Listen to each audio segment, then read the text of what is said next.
This is Debbie, and welcome to another brand new episode of The Offbeat Life, where I speak to inspiring individuals who ditch the norm to live their best life and become location independent.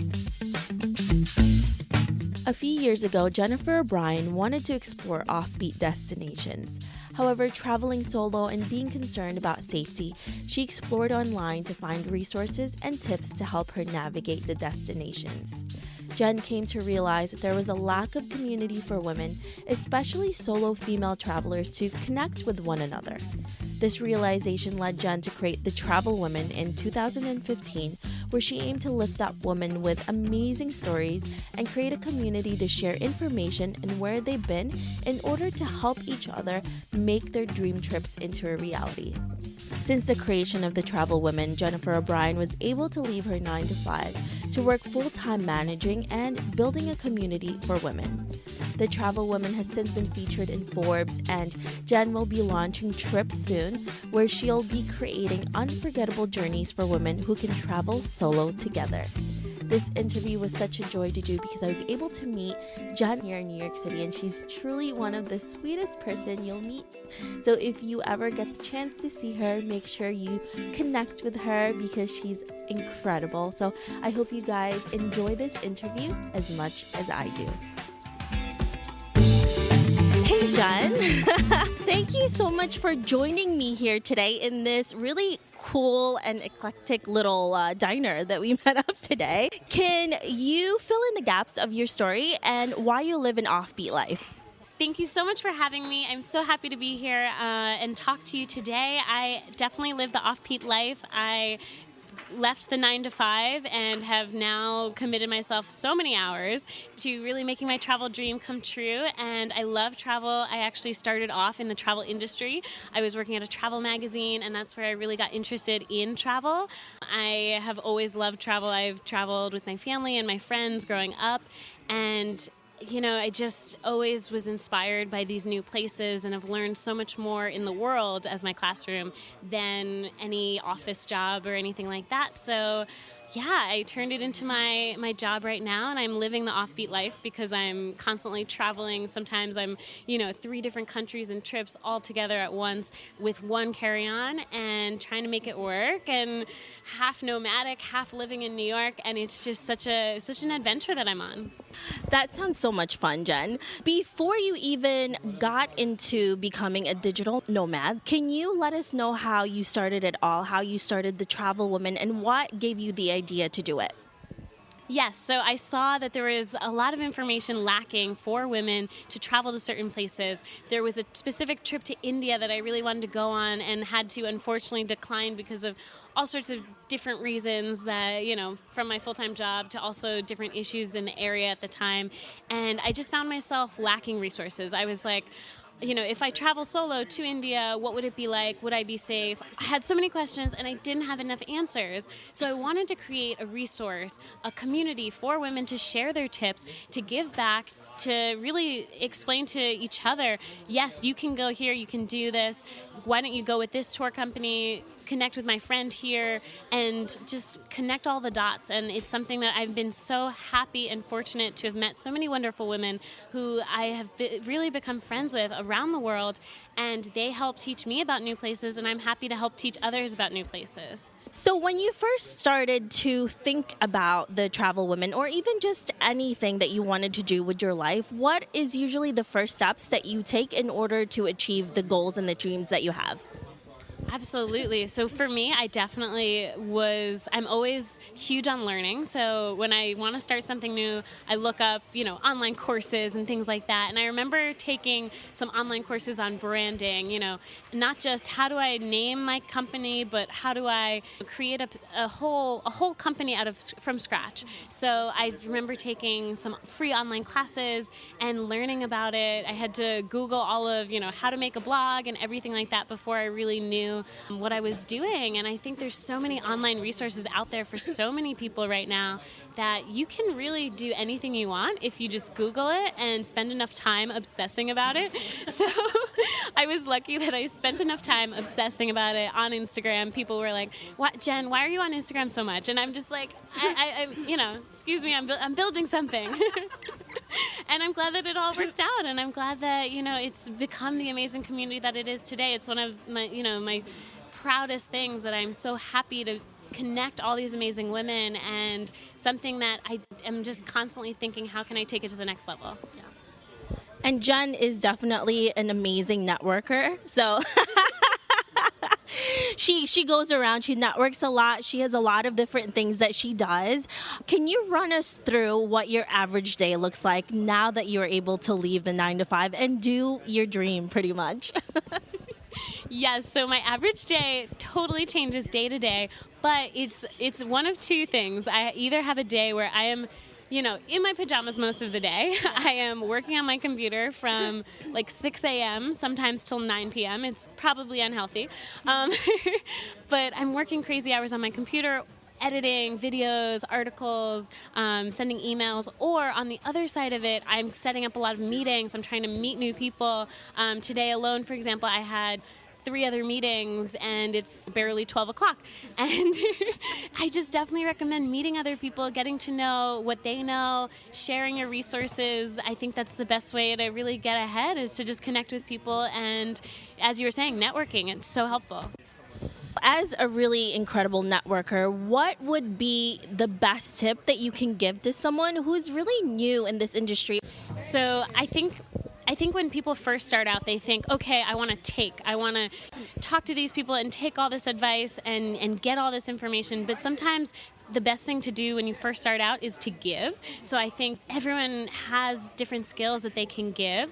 Reach out to someone who you really love, you really admire, a travel blogger or a travel videographer, and say, you know what, I love what you're doing. I can give you maybe exposure through something else, or I would love to help you in some way. Are you looking for an intern? Or just figure out how you can give back to people you want to learn from, and then that can sometimes be the best resource. Once you're giving, you're then way more ahead on being able to receive the information and the resources to take whatever dream you have to the next level.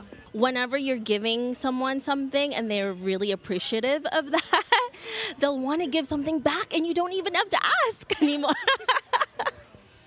Going through all of the journey that you have gone through, what has been the biggest setback that you have encountered, and how do you usually handle it?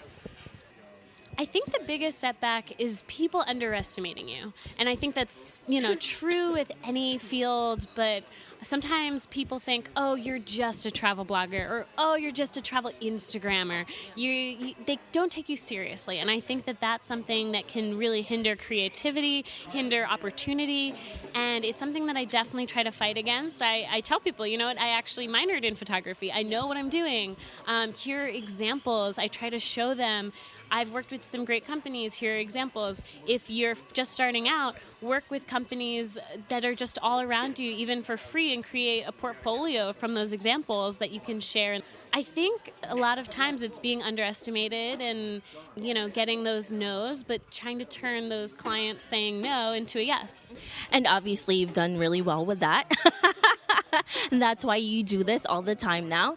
What would be your best advice for someone who's just starting out? They don't know how to do pitching or just do anything, pretty much. So when it comes to pitching, one of the easiest things is to just Google travel blog pitches, and there are so many great resources online that I've used, and you just tweak it to customize it for yourself. Create links, clickable links within your email that say, here's an example of videos that I've done, here's an example of blogs, here's an example of Instagram posts. These are the things that I can offer you, and really create that portfolio of examples that you can share with them. I think that in the very beginning, you're going to get a lot of no's, but you have to really just have that thick skin to say, okay, eventually I'm going to get a yes. And that first yes is going to feel like $1,000,000. It's going to be the best moment ever. Sometimes we underestimate ourselves too, because you feel like you need a certain amount of following before you can even start pitching, which is not true. And I've seen a lot of Instagrammers and bloggers who have less than 5,000 followers or even less than 1,000 that get work from companies. So it's just a matter of if you actually get the work done. For you, when you are approached or when you approached a company, do you do any media kits or is it just information on the email? Yes, so I have a media kit which I update each year with my updated numbers, sometimes every couple of months, and I basically share all the information that they might be curious about, my demographics, my statistics. But as you were saying before, sometimes it doesn't even matter the numbers. It's really the quality of the work. I think people shouldn't, get too caught up on, oh, but if I reach 10,000, if I reach 20,000 followers, if I reach 100,000, all these numbers in the end don't necessarily differentiate you. It's really the quality of the work. So I definitely agree that you don't even need to wait until you get to a certain number, as much as if you're creating amazing quality work, sometimes that's more important than the numbers. We stop ourselves from actually pitching and going forwards with certain things because then we look at other bloggers that have been doing this. But remember, they started the same way as we all have, which is with zero. So we all have to remember that. What is the worst advice that someone has ever given you? Oh, this is a good one. It's so bad, but I think the worst advice, as I'm currently doing this full time, is that people constantly tell me, oh, but just get a side job. And even though I have had jobs while I'm blogging at the same time, I am in the stage right now, I've been doing it long enough, over a year, where I want to fully focus on this. And when you're on the verge of hopefully, really killing it with your new business, and you want to dedicate all your time to it, going backwards and getting a side job or something like that, if you don't necessarily need to, is sometimes really hard. And I think that I'm at the stage where I want to dedicate myself fully 100%. I am okay with working crazy hours and just to make it work. But if I had that side job right now, it would distract me too much. Yeah. What are some of the things that you actually did in order to prepare yourself to leave the 9-to-5? So to be honest, I thought for a long time, I dreamt about it, like leaving the 9-to-5 and how great it would be and how I would transition it. But in the end, you're never prepared. And you're never, ever prepared to leave one type of job for a very offbeat life type of, your own career and your own hours. I think that there were so many things that I didn't know going into it that maybe if I knew, I wouldn't have gone. But it's all worked out, knock on wood. And, you have to think about your own health care. You have to think about taxes, and you have to really think ahead on a lot of things that I didn't really know going into it. And I just feel like you almost never be fully prepared. Mm-hmm. But as long as you have a dream, you're really passionate about it, you have some sort of idea that you're going to get money out of it, you're going to be successful with it, then go for it and just keep going for it. And don't be discouraged by any, people telling you that that's not the right way to do things. Just go with what your gut says, and you have to try it sometimes. It's also a false sense of security when you think that your job with the health benefits and all of that stuff is always going to be there, because you could get fired, you could get laid off, the company could go under and you don't have a job and you have to start all over again. When you are working and traveling, even when you're working from home, what is the best productivity tip that you can share with us? Yes. Productivity tip. I love Toggl, TOGGL.com. It is a really great tool to just track your time. It's like a time clock. You clock in and out of different projects. You could have different clients. You could have different projects. Sometimes I also break my time into paid time and unpaid time. And if I'm doing too many unpaid blog projects, I need to balance it with sending out client emails and, making sure that I'm getting ahead of my day so that I'm being as productive as as possible, because once you see sort of the breakdown in hours and you see, okay, I accidentally spent 6 hours on a video, now I need to spend at least 6 hours on whatever that will help me make money and continue to the next day. How were you able to finance this chosen career from the start, and how do you continue to do it now? Yes, it is definitely so hard. I definitely don't have the perfect recipe to finance it, but what works for me might not work for you. I have relied on sponsorships personally, and I'm really trying to diversify that. So I'm trying to really, in 2018, diversify my portfolio of products.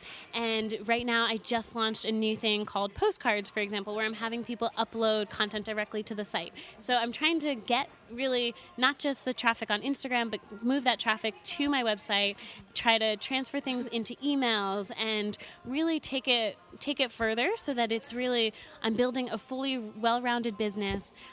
I think that products is the best way to make money. It's not just relying on one type of product like sponsorships, but also trying to offer all sorts of different things. I not just offer photography skills, but I also offer video consulting, which is a great way to augment income, to talk to companies that are just starting out and how they can get bigger on Instagram, bigger on social media, reach out to new millennial audiences. I think that eventually in the future I will be looking at, selling ebooks and things like that. I am also excited to be launching trips this year, so that's a huge thing that I am still trying to figure out all the details, but I'm really hoping to share some more details on that very soon on the first official Travel Women trips. And those will be to gorgeous, amazing places like Morocco, even Malawi, and it's going to be an opportunity for women to connect with other women in these places that are dream destinations that they might not normally feel like they're safe going, or they might not have friends going, but they can all travel together. I love the sort of like motto that I created for that. It's like travel solo together. It's somewhere you want to go solo, but instead you go with a group of new friends, and you discover so much about the locals, you discover so much about the people and yourself through those trips. We always see this all the time. Follow your dreams, follow your passion. It just sounds so cliche and really annoying at times. But what does that really mean for you personally when you are following your passion and your dreams? Because that's what you did. You took that risk. You created the Travel Women, and now you are following that passion. So what does it look like to you? To me, it's definitely connected to travel. So my dream was to always travel more, and I love traveling. I love discovering new places. So for me, my dream job was creating my own hours, traveling, creating content around that. I love creating articles and videos, and getting to do that all in my day job, which I've chosen for myself, and I've created my own hours, is my dream. So I'm so glad to be able to be doing that right now. And that sounds like it's so much fun. What advice would you give to someone who is really struggling to find who they are as a person, or they do kind of know what they want, but they're just afraid to take that first steps? That's a hard question, because I think we're all still discovering who we are and constantly looking to rediscover ourselves in new places with new people. And I think that sometimes the first step is to just spend some time in silence, spend some time with yourself, just listening to what your heart is, saying, and what you're thinking about the most, what you're most interested in. I think that sometimes we, especially living in New York City, live these crazy busy lives where we forget to just sort of be still for a second and give ourselves time to think. Some of my best trips, and honestly, I think the reason why solo travel can be so powerful is that you have these moments where maybe you're on a train somewhere, or maybe you're, in a hotel and it's just super quiet and you're just by yourself, and that's when you kind of have that opportunity to think about how amazing a place is, or how a specific experience has changed you, or what you're really interested in that you might want to be doing even more of. So I think it's those silent moments while traveling, especially solo, that you kind of figure out, okay, well, this is something that I want to do more of, or maybe I'm sad that I haven't been doing this as much, and just making those small changes to create the life that you want to live. Great advice. And one I can definitely agree with. Last year when I was actually traveling and I was on my own, I started doing audio diaries through my phone. And then I just started recording what I was thinking and then answering my own questions. And it becomes so much clearer to you because then you become so much more aware of who you are. Let's fast forward to about 50 years from now, and you're looking back at your life. What would you say you want to leave as your legacy, and what do you want to be remembered for? I want to be remembered for connecting people. I really love the people that I've met on trips that have taught me so much. And, when I organize a meetup in a new city, for example, and I connect two women who are located in the same city but never met but have the same interests, I love when they reach out to me after the meetup and they say, oh my gosh, I'm so glad I went to that meetup because now this person's my best friend and we're discovering all of, this area together. And I just love those moments where you really realize how connected we all are and how even though New York City can sometimes feel lonely at times, there's so many people that might share the same passion, but it's just how to discover them, how to connect with them. And if I can at least connect all these awesome people that I've met with each other, and through that I've met some of my best, closest friends, I think that's making a huge difference that, just makes me so happy. So let's get some fun questions. Some people like myself, I nerd out on interviewing someone like you who's really inspiring and photographing with really old cameras. What about you? Do you nerd out on anything? I nerd out on a lot of things. I definitely, I love anything from an Agatha Christie novel or, old mysteries. I love that kind of stuff because it really gets your mind thinking, and I love trying to solve things and feel really proud when I've solved it before they officially say who it was. Yeah. So I love that kind of stuff. Yeah. What has been the most unusual or offbeat way you have tried to make money? And was there a story behind it? I've had a lot of passion. So yeah. I am super creative, which, right now I'm channeling all that creativity into photos and videos.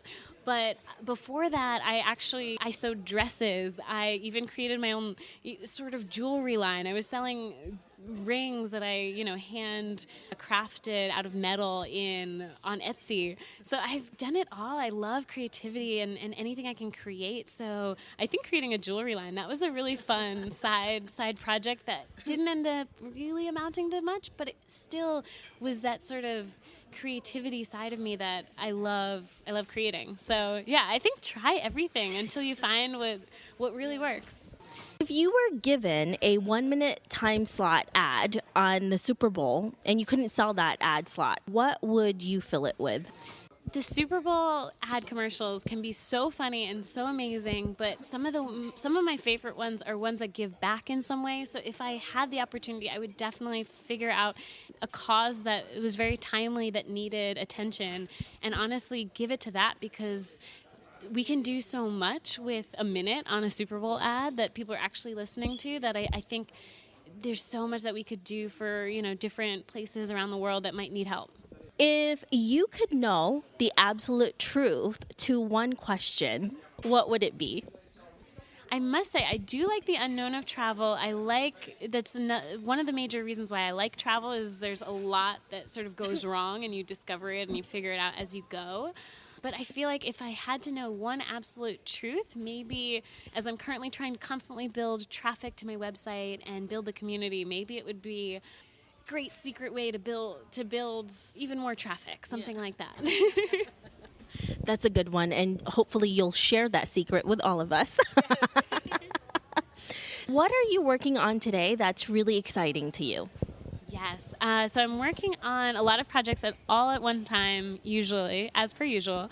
But right now, I'm working on launching trips, and I think that that's something that I have never done before. I've never officially led trips in this way, and it's something that I'm really passionate about. One place, for example, that I've been that I actually went before Instagram was popular, we didn't go to any of the usual Morocco Instagram-y places, and I just love Morocco for so many reasons, and I think that I want to lead a group of women to Morocco, and really I would share workshops about blogging and photography, but to really connect with other women who are like-minded and to all have this amazing experience together, because I really remember some amazing moments with my group when we all traveled to Morocco, and I just want to share similar amazing travel experiences with other women and lead trips. So that's something that I'm really working on, that I'm really excited about right now.